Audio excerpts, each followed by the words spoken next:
And welcome to the develop part of this tutorial series, and in this part we'll create the light shader. Begin by creating a new file. Simply use an empty file, and you can name this simple light shader.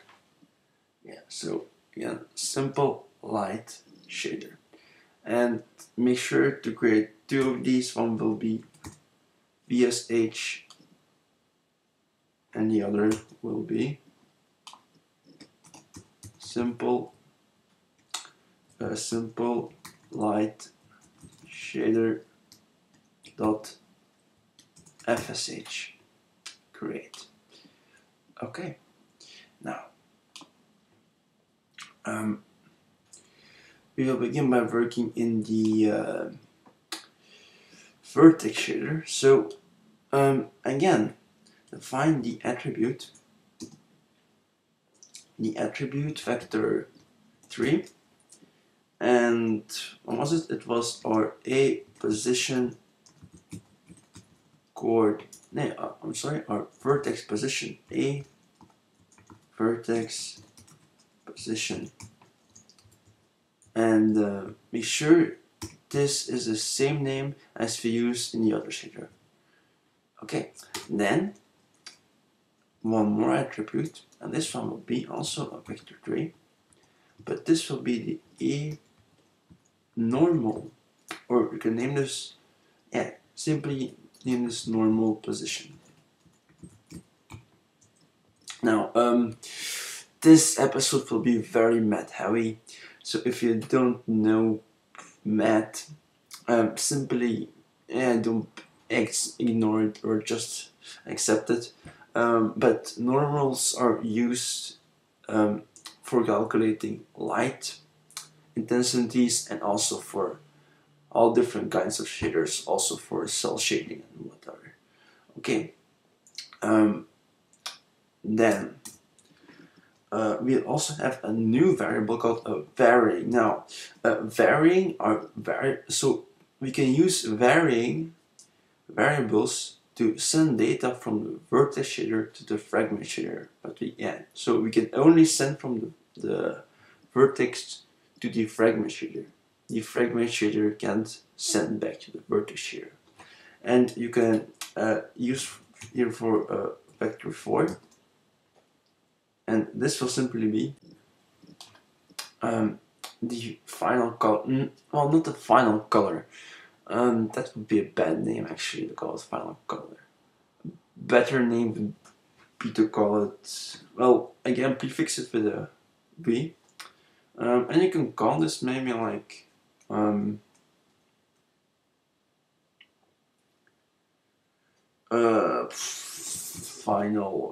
call it final color. Final vertex color, maybe. Yeah, sure. Fine. And actually, if I'm not mistaken, this the name is actually position vertex, I think. Yeah, pretty sure. Position vertex.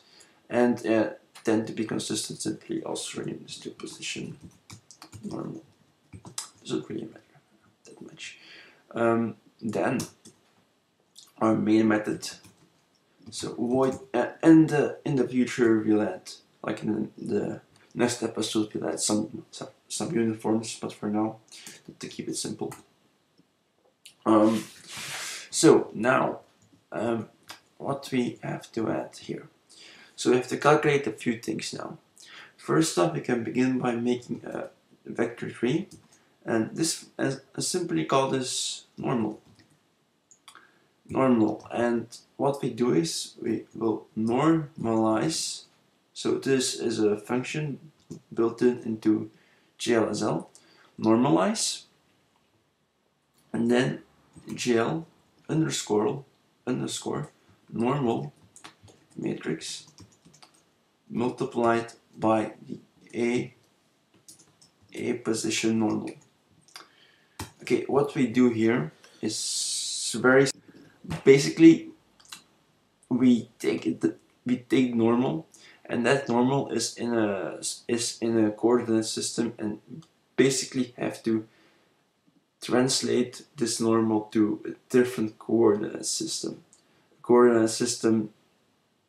That we can use for our calculations, and we can do that by multiplying it with the normal matrix, and then we have to normalize it, which is very hard to explain. Yeah, basically if you're taking this normal and we are transforming it in a way so we can use it for further calculations.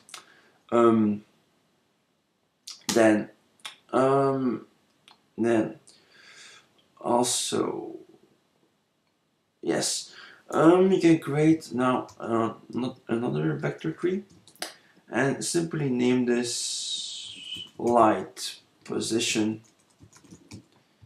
and again normalize it. So normalize, and this will simply be our light position, and so this will be a vector with 4 components. So for now, simply do vec4, and yeah, sorry, yeah, it's a vectory on them. Yeah, it's a vectory, sorry. And simply the position of the light. And for now, simply do 0, 0, 0, 0, and on the z, you'll do 1, 0. So it's basically like 1. Yeah, you'll see. We'll play around for this. Then, now we have this. All we need to do is basically the following. We will get the float, and that will be the dot product. So simply do dot product. And this is actually what calculates the light intensity on a vertex. So to calculate this, we call 2 functions basically. The first one is max, and max basically takes 2 arguments, or I think it can take even more, and it will give and it will return the biggest value. And simply do max dot, and now we are taking the dot product dot normal, comma, light position, and 0, 0. So in case this is negative, this dot product is negative, we want to return 0, 0. Okay, now we have our dot product, and now all we have to do is basically do v final vertex color equals float multiplied by, and this time this will be a vector 4, and we can now choose any color. So say we want a red color, that would be 1, 0, 0, 0, 0, and 0, 1 for the alpha, and 1, 0 for the alpha, sorry. Okay, and yeah, that's basically it. Now all we have to do is do our GL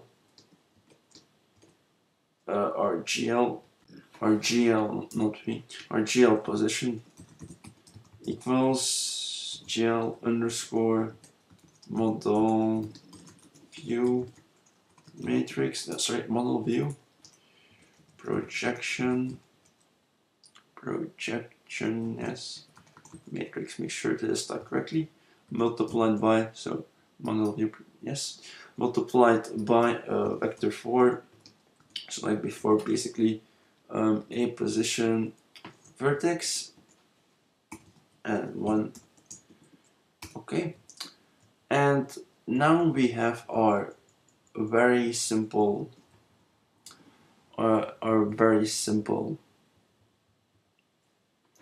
basically our simple vertex shader. This is, I think, the most simple light shader you can create. Now also we have to make our actual fragment shader. So simply now declare the same varying we declared in the vertex shader. So make sure it has the same name. So final vertex color, and then Yeah, and remember, this value, it will be interpolated, no, sorry, so a process will happen called interpolation. Yeah, so interpolation, and with interpolation, basically, if, say, the upper vertex has a black color and the lower has a white color, then all of the points in between will have basically like will be scaling from white to black. So like in the middle you'll have a gray color, and yeah, like that. Well, yeah, you will see it. So simply do again void main, and it's very simple. Simply do chill underscore frag color equals the final color. I guess it's very simple. Yeah, that's basically our fragment shader. Okay, so this was very simple. If you are using Xcode, please go to your project manager, in targets, build phases, open compile sources, and remove the shader if it was there. So remove simple light shader.fsh and simple light shader.vsh. And then copy files. Please add our two new shaders. So the simple light shader.vsh. Oh, sorry. Yeah. Nope. So our simple light shader.vsh and our fragment shader. Add. Okay. Now go to vertexdata.h and please create a new struct and call this struct, and this will be called Vertex data pn. So if you guess the N stands for normals, you are correct. So simply do the same like above. Position coordinates, and this time add vector3 normal coordinates. So now we have a structure to store the position attribute and the normal attribute. Okay.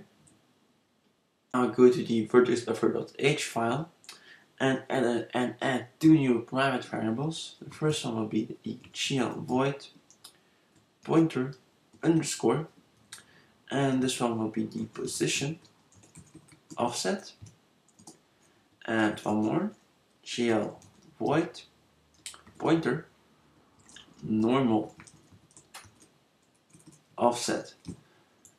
So these two variables, we will use them to store the offset in the vertex data. So we obviously will give all kinds of vertex data with our vertex array, and we have to tell OpenGL what the data actually is, and we can do that with the offset. So we basically say how much data OpenGL has to skip before it can start, before it has a normal or it has the position, basically. Also, please add this to the constructor. So simply do GL void pointer position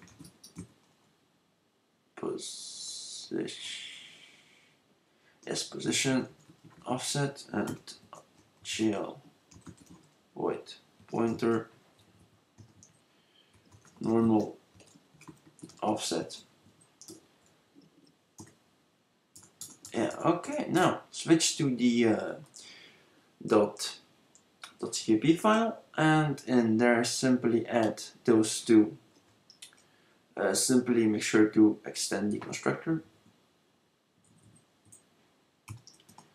So GL void pointer position offset, comma GL void Again, I always miswrite GL normal offset.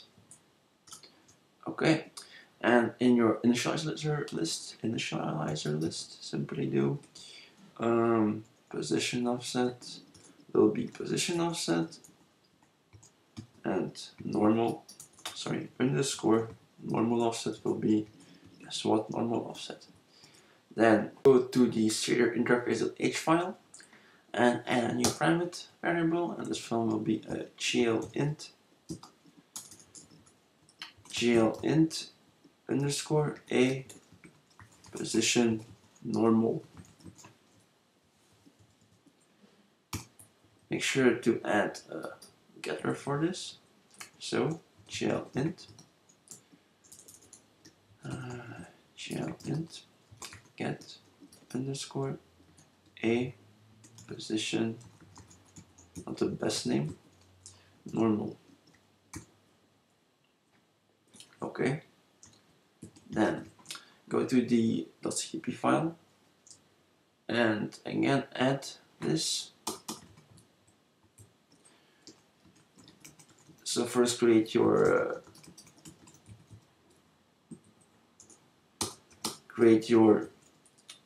getter. So return underscore a position normal. Then in the loader, you can, in the constructor I mean, do underscore a position normal equals gl get attrib location shader get program handle, and then it name was a position normal, like this. Okay, now go to the vertex buffer.cap file and in configure vertex attributes, replace this null with underscore position offset, and then create a new if statement. If underscore shader get underscore a normal, a position normal, and if that does not equal -1. So remember, if an identifier is -1, it simply does not exist, and then simply do gl enable vertex attrib array underscore shader get underscore a position normal, and then actually just copy this line here. It's all the same. Just replace this with normal and normal offset. So again, it's underscore normal offset. Again, so it's the offset within this stride, remember. Okay, so we've done this. Now onto our resource manager. Actually, first create a new header file, and you can name this cube vertices. And for our 3D effect to be visible, we will create a cube instead of a single triangle. So include our vertex data again. So vertex data.h. Then and it will be vertex data pn vertices. This will again be an array, and this will equal. And I will post these online. I will post all of them online, so don't copy them. Simply look in the description of the video. If you wonder where I got these from the OpenGL AS game template in Xcode. Now in the resource manager, you can begin by creating a new shader. So simply do shader interface pointer light shader equals new shader interface, and this will be then simple light shader dot bsh, and then it will be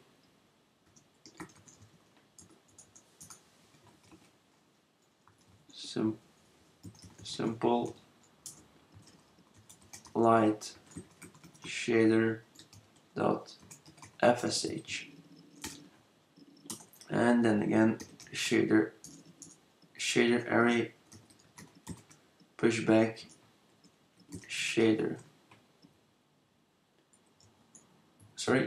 light shader. Make sure you wrote this correctly. So simple light shader dot bsh is correctly, I think. Yes. Okay. Then let's first fix this one. Simply add. So because there's only one attribute, there is no real offset. So simply do null.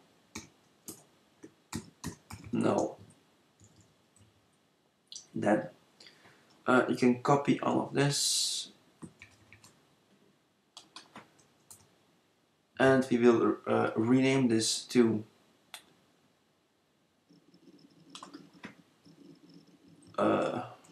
cube vertex buffer. Then we will include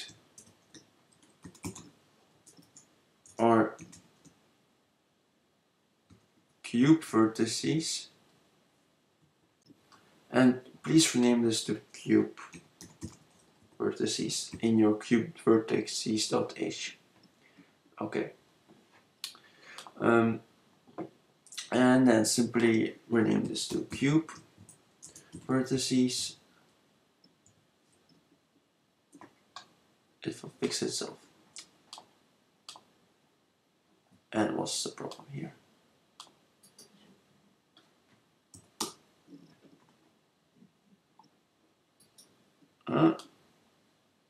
No, this really should be vertices. It will, okay, I'm not sure what it says. Okay, ignore it. Then the amount, it will be 36. So so there are 3 per triangle. There are 2 triangles per square, and there are 6 triangles. So there are 6 triangles per square, and there are and to a cube there are 6 sides, so 36. So the size of will simply be size of so to try it, you can simply actually do size of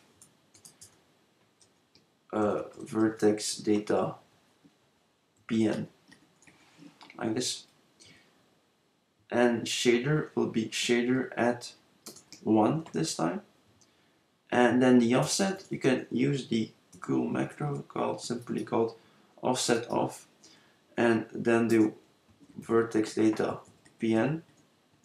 For the position, simply do position coordinates,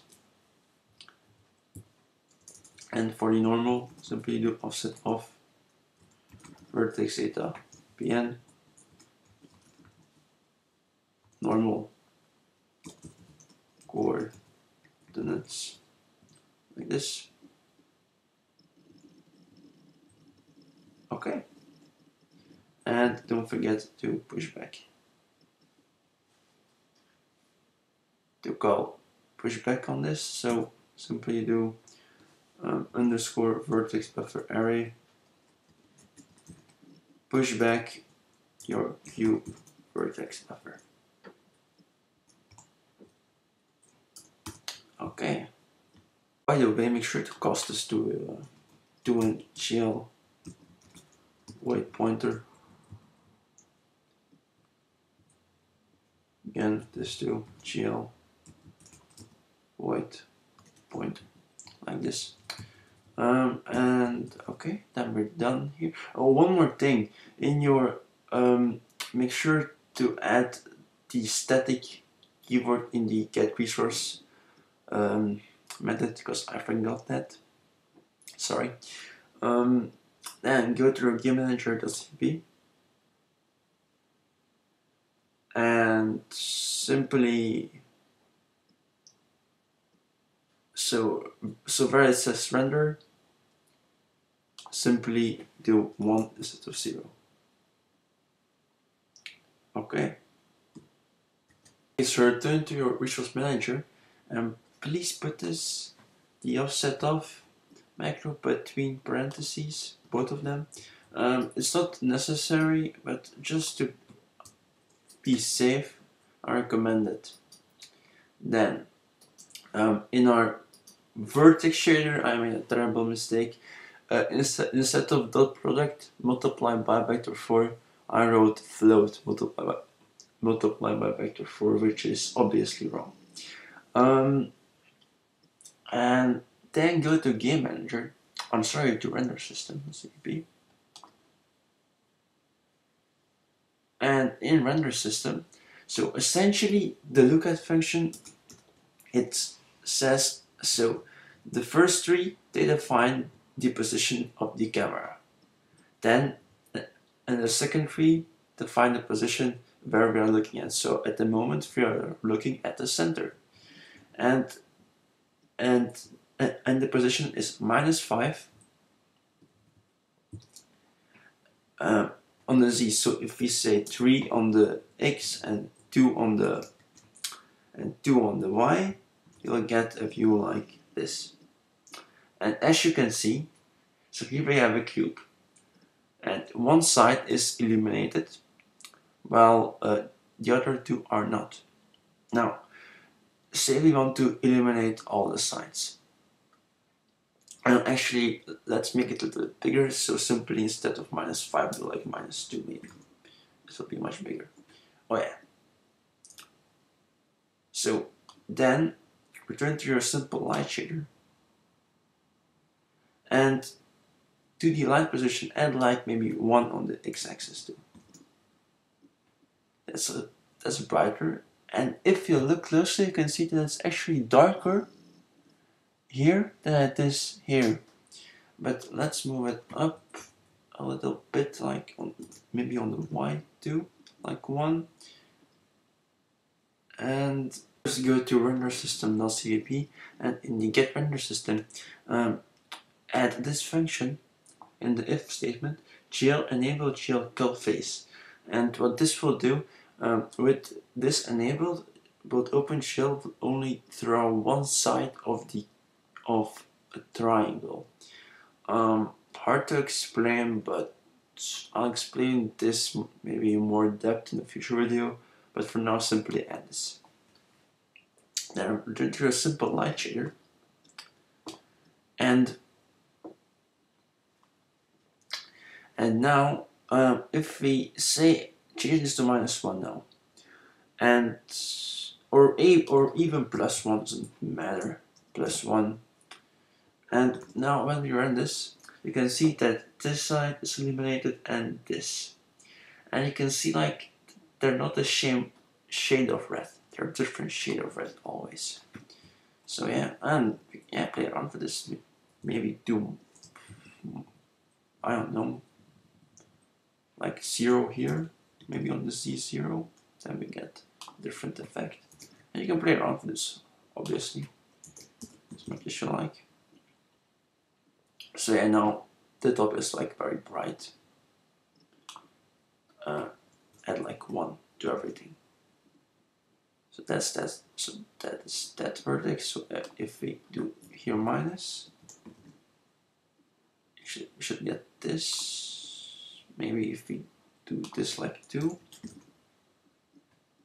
Yeah, well, play around for yourself with this. So next video we will actually expand our simple shader a little bit and do some more organization stuff. Okay, so see you next time. Bye.